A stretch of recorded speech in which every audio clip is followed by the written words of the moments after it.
That's right. Yeah. Well, what you're saying is exactly right. It can mutate in different directions. That's our topic for today. It does that while it's going around the community. It mutates. Anyway. We're going to talk today about mutations. It's going to be exciting. Get excited, everybody. Welcome to our mastermind group for Monday, the 23rd of November. Novembre, as they say in Italia. Good to see Nikki. Good to see a bunch of us. We were having a little conversation just before we went live, weren't we? We got a light crowd today. Everybody's kicking back. I do see Suzanne, Adrian, Jane, and Neil, and one of their dogs, Nikki, Coral, Mandy, Carlene, my friend, Ivier. Hello, Allie. Good to see you. Gail, Ace. Ace is driving. Ace is not in his house. He's out in the wilds. Oh my goodness. Julia, Toya, Daisy's on the beach. Look at you. Bill, Stella, Janet. Good to see you, Janet. Actually, I don't see you, but I see your name. And Thank Nancy. Hey. I'm in my art studio working on artwork, but I'm listening. We could do some art. I'll tell you what, you and Therese could get together and do art. I think Let's do that. And we could do Virginia. nutrition. Yeah, we could do art style nutrition. Nicola, Sandra, Adine, Kim, Stella, good to see you all. What are we going to do today? We were just having a conversation before we went live about viruses and mutations and directionality of where things go. And so that's actually a beautiful segue into our topic for today. No, we're not having a medical conversation, but I did want to talk with you about not necessarily mutation, but evolution. Before I get into all that, though, now that I got to say hi to a few of my friends here today, we are having a normal day today in terms of our agenda. We do have at 7:30 p.m. Eastern e-commerce work group with Stuart, and we are going to be having our book study tonight, chapter 12. Get excited. Chapter 12, Think and Grow Rich, original text, 9 p.m. Eastern U.S. time. And of course, we have our hospitality suite, which is always open. I also want to acknowledge Wayne, who gave us metaphors for success. Wayne, good to see you. I don't always get on that live, but Wayne talked about the seasons, particularly winter, as it relates to our success. So tune into the recording on that. Of course, you can find all of that on your JL Success Mastermind members site. So what was coming up for me today as I was, let me tell you what my morning was like. So I had a late night. I got done around 2 a.m. this morning, and then got four and a half hours sleep, got up at 6:30, didn't go to the gym, had to take my wife across town to the doctor, to her oncologist in this case. All good, right? Cancer-free, that's nice. She's recovering, obviously, from her major surgery, but she's not the doctor who did that. She'll see that doctor next week. So anyway, I am back and forth across town doing my thing. My daughter had to get herself up and, have a little food, get ready for her school, which she does on the computer. And then we got home. We got her some egg sandwiches, right? Stopped at Dunkin' Donuts, right? This isn't a conversation for health food here today, but my goodness, their bacon, egg, and cheese croissants are worth stopping in for.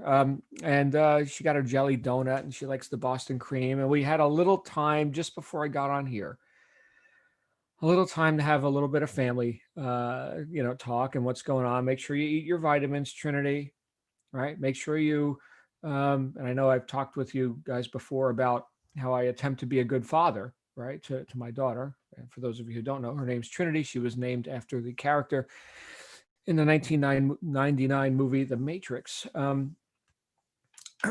Anyway, so we were talking about things that she could do to maintain order in her space, right? Because she doesn't like when she has to clean up. I'm like, well, the trick to not having to clean up is to just keep it clean, and then you never have to clean up. That's how I operate. You think I sit around, cleaning my office? No, this is the way it is. I mean, I'll dust it off every 6 months or so, but besides that, everything's exactly where it's supposed to be. And then we were talking about other esteemable things that she can do, because it's easy as a parent and this isn't a parenting conversation per se. This is more about self-talk, really. It's easy for us to find fault. I'll speak for myself. It's easy for me to find fault in myself, in what wasn't done by my daughter, my employee, my colleague, right? People who say they want to have a great result, enjoy their life, and all this kind of stuff. It's easy for me to be critical of that, but whenever I point one finger, three more point back at me. So I'm thinking, what can I do to validate and help this person, this person who's obviously very much influenced by me, just like I'm influenced by me? What can I do to help this person not mutate, but evolve in a direction that is pleasing to them, and just as a matter of course to me as well? And so this is what came up for me today. I was thinking about how often, and I'm sure I'm the only one who's ever done this, how often I've been critical of myself, my own worst critic. You've heard that saying before. Or my own worst enemy, right? We've heard that saying before too. How often have I allowed myself to do that unconsciously? In other words, practicing negligence. Negligence, that's a good word. Being negligent of my own responsibility to do what? To treat myself excellently. I remember when I was newer in this whole personal development space, just as a student, not that I know anything about, teaching it. Let's go back 30 something years, right? And I was a miserable person. And I used to self-deprecate a lot. I used to speak down about myself. Oh, such a loser, right? Or fill in the blank with whatever criticism that I offered myself, whatever insults I offered myself, which, by the way, if anybody else did that, they'd probably get a punch in the mouth, right? But I could say it to myself. And in fact, this kind of goes right along with the chapter we're going to be reviewing tonight, chapter 12, the subconscious mind, where through the power of that inner dialogue, that auto-suggestion, right? And the ideas that we allow in from outside sources as well, we start to develop, well, we always have it, but we could start to morph that. We could start to, again, not mutate, but evolve that deliberately in a direction that's going to be pleasing to us. I've heard it said that that the subconscious mind is what actually makes your selection. We're getting into like self-image psychology now, but you think about it, somebody says they want success, they want a certain, quantity of money or lifestyle, time freedom, what have you, location freedom. That's a big one these days, especially with, COVID and round two or whatever they're calling this, right? To have a bit more causation, a bit more self-determinism in your life, and to be able to express that in ways that are, unique to you. You're not like anybody else on planet Earth, right? You got some unique talent, ability, desire, right? Your goals, and hopefully you have some, are real to you. So what can I do to start or to continue? Hopefully I'm not just starting, right? But to continue to evolve that innermost belief. Yes, that psychology of myself, of who I am and what I'm capable of. What can I do to evolve that? It's reminding me of a book by Maxwell Maltz, which is one of the foremost books on self-image psychology from back in the 1950s, right around 1950. And he talked about how if you want to be happier, actually do things that make you happy. I'm like, oh, okay. I mean, it almost sounds too simple, but hold on a second.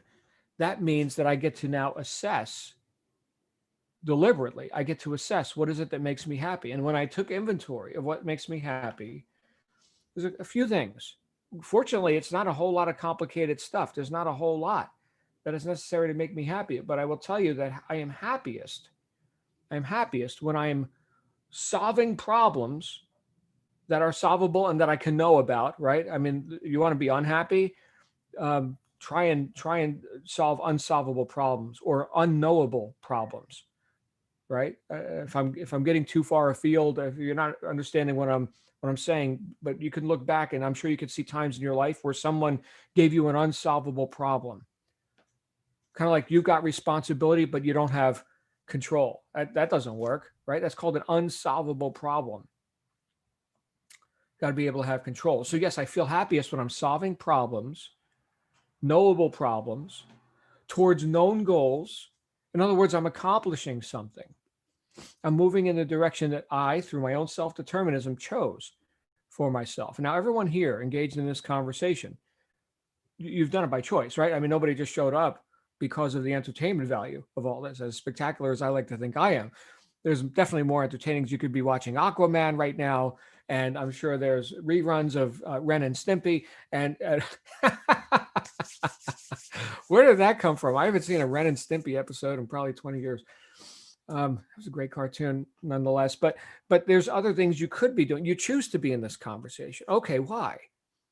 Because right here, you're getting some ideas, some reminders, some cause to take additional actions or new actions, or to adjust course on things that you've done up to this point. Does it feel good and right for you to engage in personal development? Well, of course, that makes me happy. See, I'm taking inventory with you right now. So doing high integrity action makes me happy. Overcoming the problems, the barriers towards known goals, right? That's good stuff. Like an old friend of mine said, if you want good self-esteem, do esteemable things. Show up in the personal development conversations that we have in our mastermind group. Read the books, right?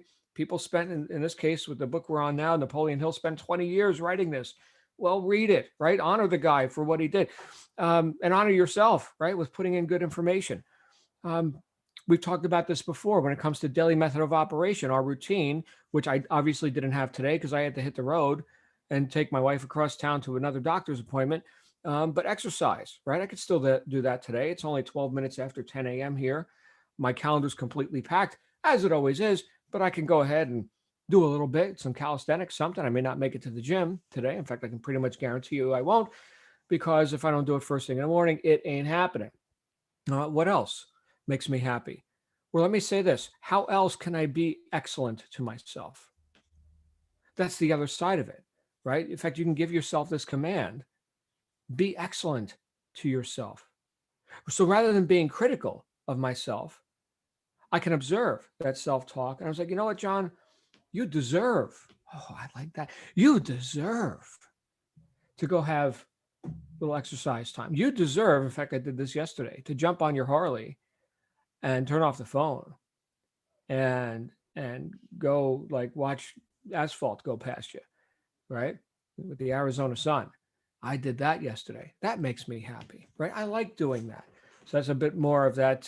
We're talking about different freedoms: financial freedom, time freedom, location freedom. And so when I think of happiness and I think of being excellent to myself, I think of things that I can do. Notice all of these things that I just mentioned, all of these things were self-determined things, things where I can assume responsibility, accept the control, and have a result, right? So these are things that I know and I like and I can do, and I can choose to do them. In other words, and this is going back to what Ego was talking about last week, power of choice. When I exercise power of choice, even if it's things that are like solving problems, that's not always fun, but I'm choosing to do so. And I recognize that my own self-determinism, right? Oh, wow, look, I'm having an effect. I'm getting a result. That makes me feel good about myself. So when we think about some of the things that we've practiced avoidance on, which, by the way, would allow us to continue, speak for myself, continue to self-deprecate, right, and be critical of myself, because now I'm out of integrity.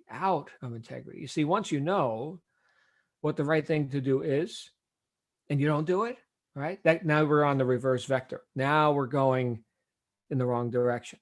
Okay, so that's why the title of my first book was Integrity is Everything. If I don't have my word to myself, I got no shot, man. I got nothing, right? So I've got to really get real with myself and understand that I deserve to live a happy life. And I think right now, especially with all of the things that impinge on our attention, and hopefully you're not just, sitting and watching, one horror story after another on mass media and interpretations of so-called facts that are constantly changing, and oh my goodness, not to mention the exclusion of facts that probably would be pleasing for you. So there's a whole lot of story that you don't get, right? How much of that can you have control over? Pretty much none, right? Unless you're the person broadcasting it. So we have to counter that. I'll speak for myself again. I have to counter that with some way to again be excellent to myself by expressing my own self-determinism, by having an effect, by causing something pleasing in my life and in the lives of others. And then you know what happens to me emotionally? Yes, I'm happier, but also I treat other people better too. You see, as within, so without. Right? If I'm less critical of myself, guess what? I'm also less critical of others. This is one of the things I mentioned on Friday. I mentioned who inspires you, right? Gazing upon the faces of the greats, throughout history, and one of them for me was Benjamin Franklin. And Benjamin Franklin said, he said, "My wife is pinging me right now. Why is she pinging?" No, he didn't say that. Okay, I'm mid-broadcast, Shannon. Maybe you should jump on. She's okay. She was asking some questions about something, not to do with her health. She's all good.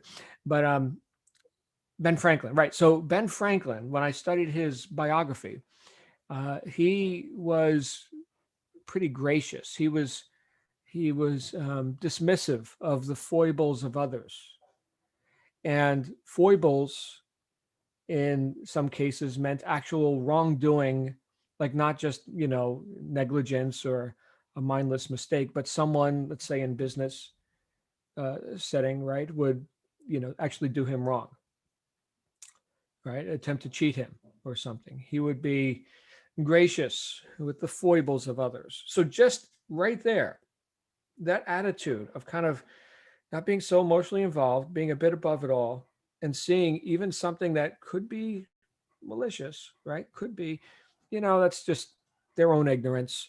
They'll figure it out eventually, and we're not going to go ahead and get all heated over it. And so I look at stuff like that, and then I look at myself. I've gotten heated, at times in my life, and so I look at myself, and whose energy is that I'm wasting, that I'm just expending, because it takes a lot of energy to be, angry and stuff. Whose energy is that I am expending on something which I have no effect? It's fruitless for me to blow all this energy. So how can I be excellent to myself? You know what? I can take pause and I can observe. Little meditation time could be 30 seconds worth, right? It's not about quantity, right? It's about intent. Take time, have an objective look, and think, like we talked about twice in this case last week. What would the ideal self, what would me as the ideal version of myself do? So, excuse me, this is what's coming up for me today. And I think as we get into this week here in the United States, it's Thanksgiving week. So, and there's lots of questions about, are we even going to have like a Thanksgiving family meal or whatever? And by the way, I think Mark is hosting on Thursday. And Mark, if you want out of Thursday, let me know, because I plan on having a mastermind group on Thursday, because we got a lot of non-US citizens here as well who aren't celebrating Thanksgiving on Thursday. So that show must go on. But I'm thinking right now, there are a lot of people who maybe are not feeling as self-determined as they would like to feel. And I'm not going to get into right now all the things that lead up to that. What I'd rather do right now is offer you an idea of what can you do now to move in the right direction.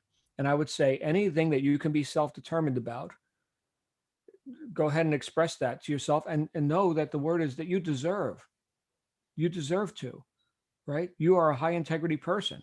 You're ethical and moral and conscious, right? And you deserve to live an excellent life.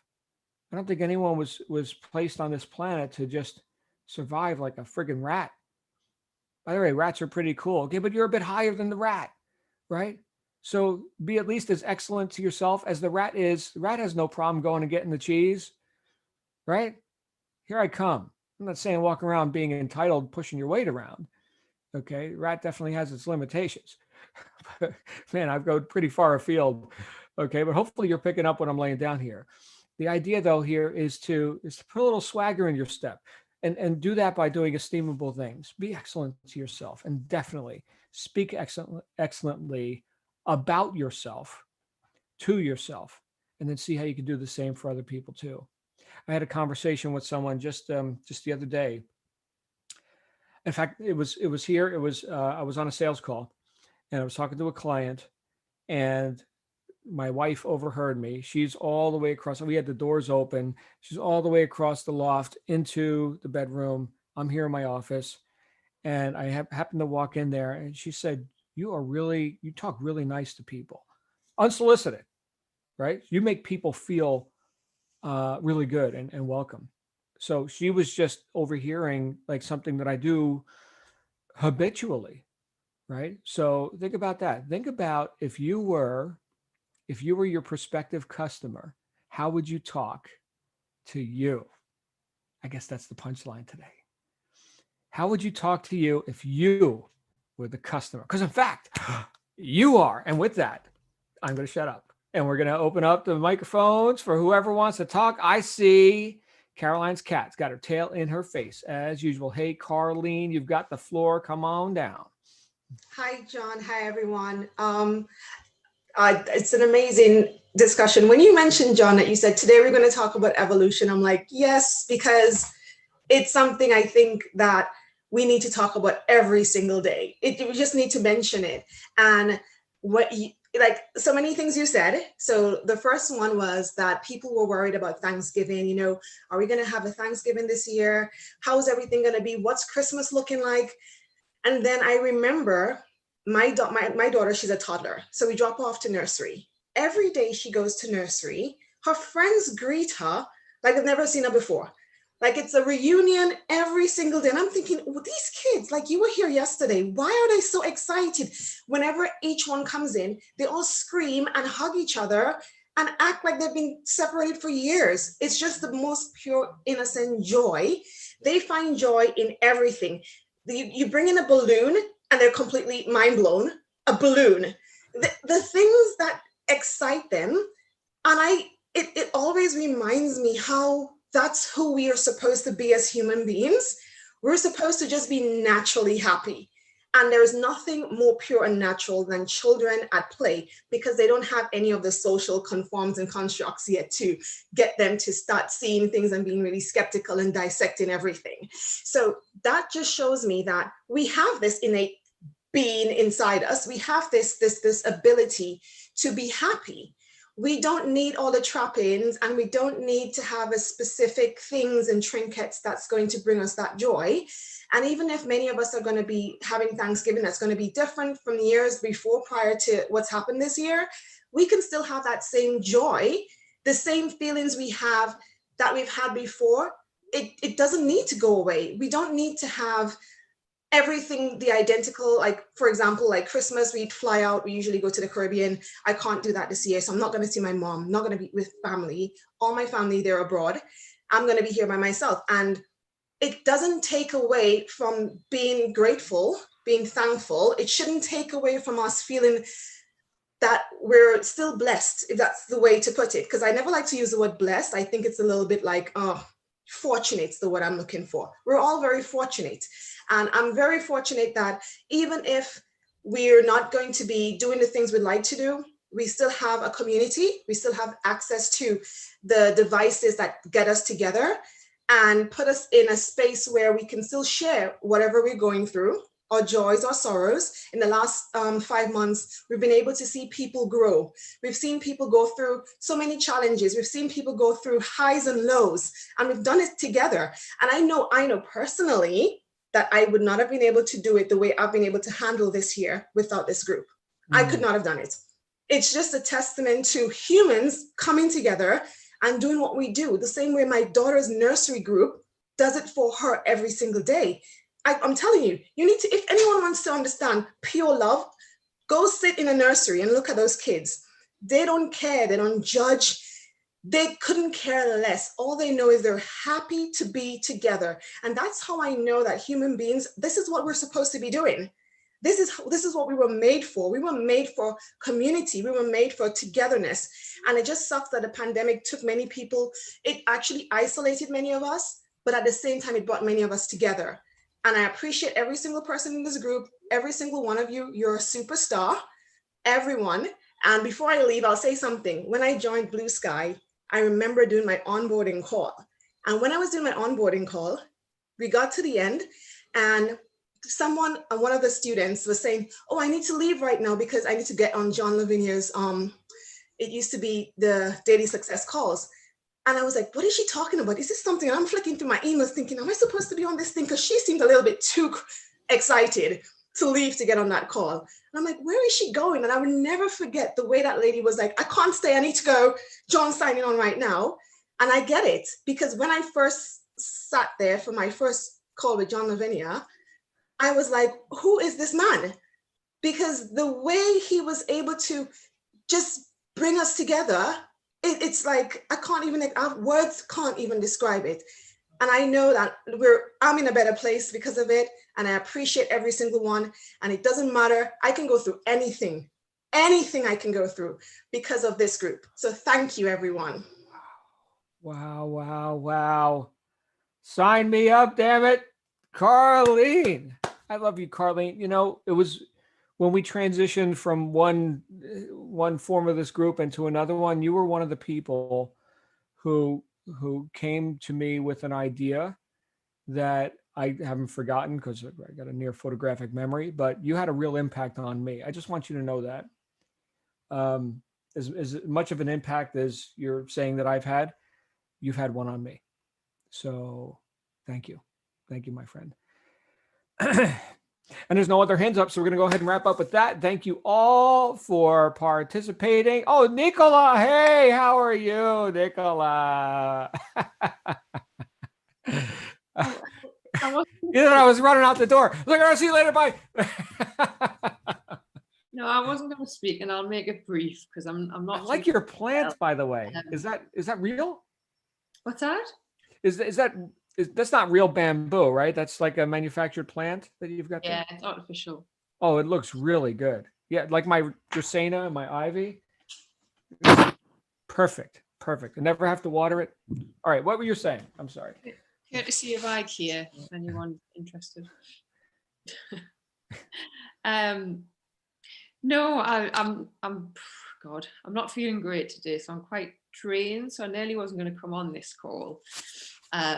But your timing today has just been absolutely perfect. It's just exactly what I needed to hear, because I don't talk a lot about my health problems, but I'm just having a bit of a flare up now. And when I do, I have a lot of gut pain and I can't eat a lot and I just get quite drained and I just don't have energy to do a lot. And this has been 3 or 4 days now, which is the longest I've had of this for quite a while. So I've started, that voice in my head, that critic that you're talking about, I've started doubting myself as to whether I've got the energy and the health that I need to try and run a successful business. And I've probably been putting myself down and all that kind of self-talk. And just, even though I know the words that you're saying is exactly what I needed to do, it's hard to tell yourself that.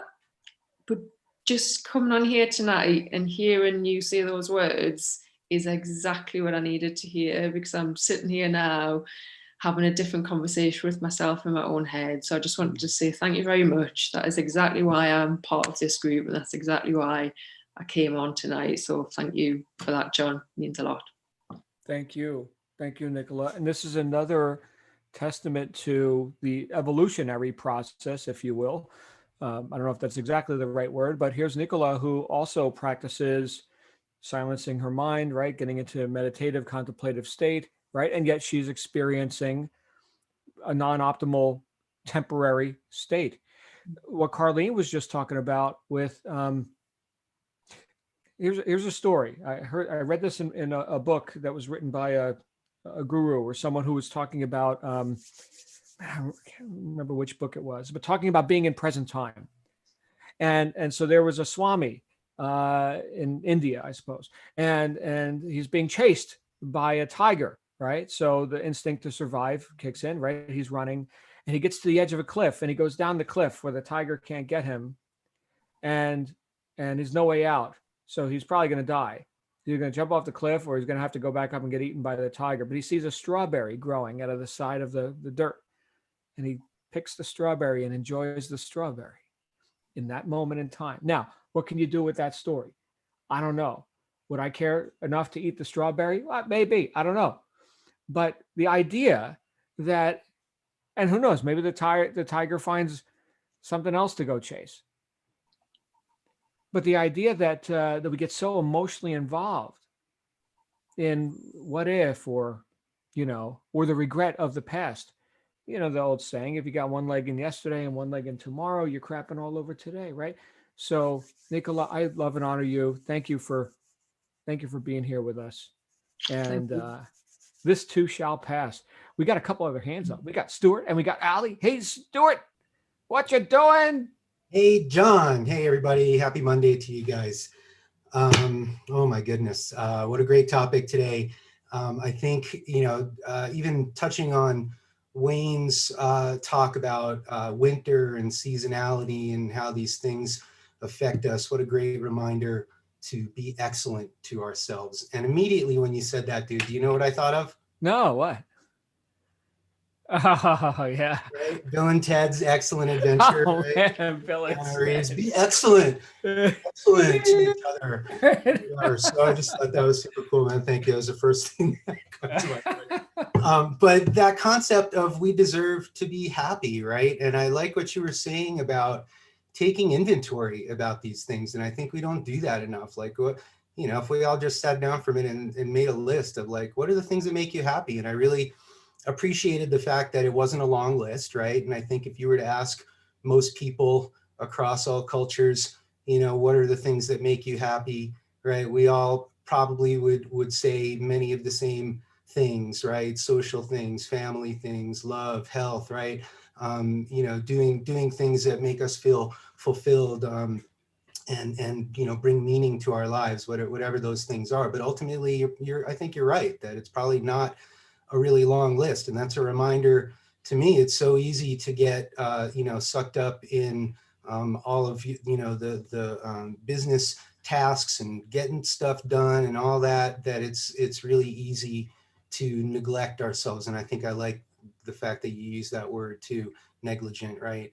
Because yeah, we deserve to be happy. We deserve to be good to ourselves. And then you said something else about, let's say, the state of affairs of the world and how easy it is to get affected, whether it's by watching media or just by sort of paying attention, to what's may or may not be going on in the world. And I think it's so easy to get discouraged. It's so easy to get sucked up in a spiral of worrying about things that we have no control over, right? So immediately I go to Stoic philosophy and the concept of, there are things that we can control and there are things that we can't control, right? And the things that you can't control are the things that we put energy into, and the things that we can't control, we can't do anything about those things. So we let that go. What are the things that we control? What we think, what we say, what we do. Everything else falls under the category of, you have no control over, right? So I think when we boil it down to simplistics, I think, that's one of the tricks to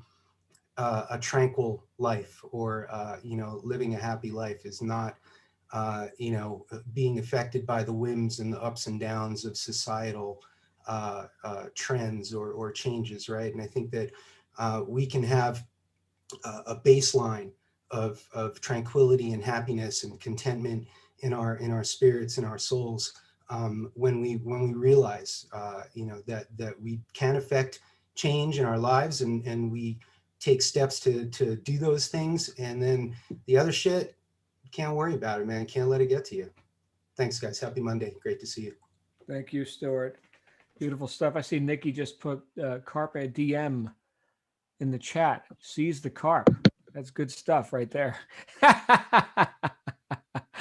All right. And you know what? I think if you seize the carp, you'll induce others just by your demonstration to also seize the carp, right? Again, we're talking about cause versus effect. How many people are just laying down as the effect?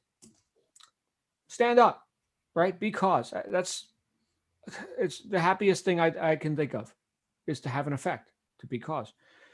Allie, how are you, Allie? You've got your hand up. Hi. Hi. Sorry, my voice isn't connected to the picture again. But just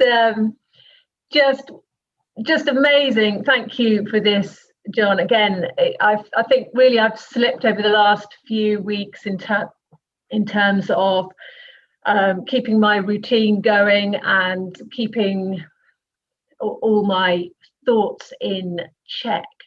And just how today I got back to getting up early, doing my exercise, doing everything. And it just has transformed everything today. It's just everything's come back to being more positive, being more focused. I've got more done today than I have for quite a few days. And it just showed me the importance of it. And what Carleen was saying, what a beautiful, beautiful example of children and the energy of children, and that just they are just happy. And I think us as humans, as adults, we have that happiness. We have that. It's there. It's in us. It's not on anything else. It's not when we achieve something. It's in ourselves. And the only thing that buries it is our thoughts. Our thoughts are the only thing that stops us being happy, the way we think of things and what we think. I think it's so powerful. And when we're reading the book, the Think and Grow Rich book as well, I mean, this chapter this week, it's just insane. It's not just nice to be kind to yourself and to think good things. It's just essential that we are nice to ourselves and say good things. It's essential to feed our subconscious thought with positivity, kindness, love. And when you see how much humans have created since cavemen days, and it all began with thoughts and thinking, and look what we've created in this world. It's insane what you can create from a thought and from a decision, and how crucial it is to be positive and full of love. Thank you. You're glowing. I found your video and I matched it to your audio. Thank you, Allie. Beautiful insights. So glad you're here. What else? What else are we going to talk about here today, guys? I don't see any other hands up. We've got a lot going on here throughout our community and throughout the many businesses that we're all engaged in. If anyone's got any other comments on this, go ahead and speak up now. Otherwise, I'm going to suggest that we get busy, that we go do something that gratifies us in ways of production, in ways of personal improvement. As Ali just reminded us, exercise and routine, right? These are all things that we can have an effect in, right? That we go and we do that. Virginia, you've got your open mic. Virginia, come on down. Hey, just real quick. I missed another deadline on launching my book, but I should get it launched today. Should get it launched today or tomorrow at the very latest, putting down together the final. It's gone from about 20 Italian cookie recipes to almost 60, and it's this huge book. So I'm really looking forward to it. I'm trying to get it all out. Worked Friday, Saturday, Sunday nonstop on it, and there's just not enough hours in the day. But today I'm kind of playing a little hooky at work so I can get this done and see what I can juggle on my day job so I can just get this out for the holiday baking season. So maybe tomorrow I'll have an announcement that it's done. And my COVID test, remember I got exposed to COVID like Wednesday over a week ago, came back negative. So that's good news. But the other good news is that I had an antibody screening because I was really sick back in March, and I have antibodies to COVID. So I was like one of the first people in Colorado to get COVID when it got here, because that's how I roll.